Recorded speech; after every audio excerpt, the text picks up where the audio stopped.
entire premise of the wheels that attach to manual wheelchairs is you can pull on the hand rims toward your body to propel forward.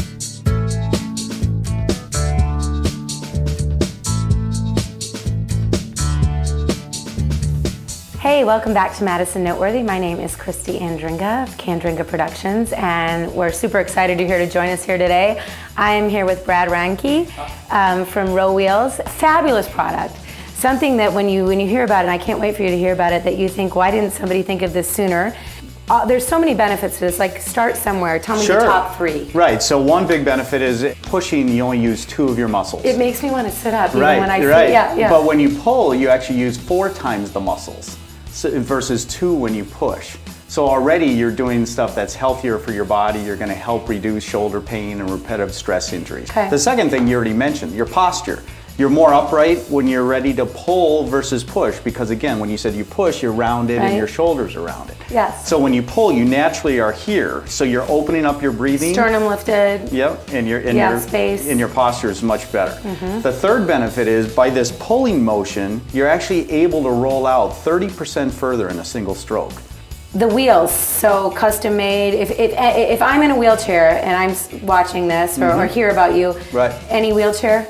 Sure, so what we would need from you is just the diameter size of the frame of your chair and your current axle length. And all we do is ask for you to pop off one of your wheels and take a side profile of the chair so we can see what's going on. Then you would work with your local medical provider and then you would order through them. And it is coded through insurance too.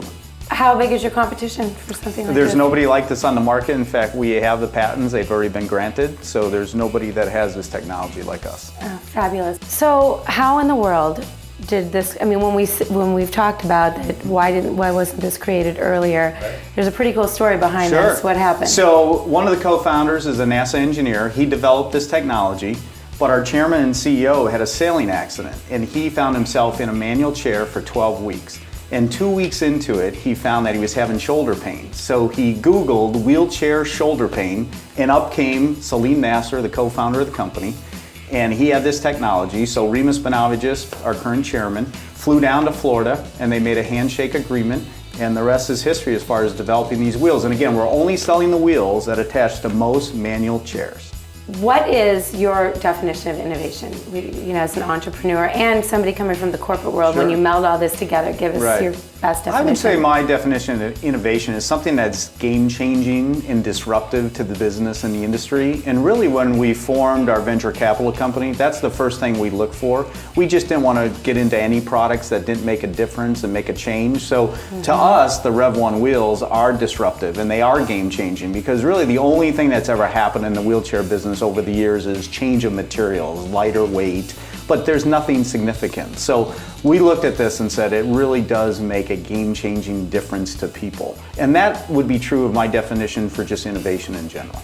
I say thumbs up on that. Awesome. So thank you to Brad for coming. Thank you to all of you for tuning in. We sure appreciate it, and we look forward to the next episode of Madison Noteworthy.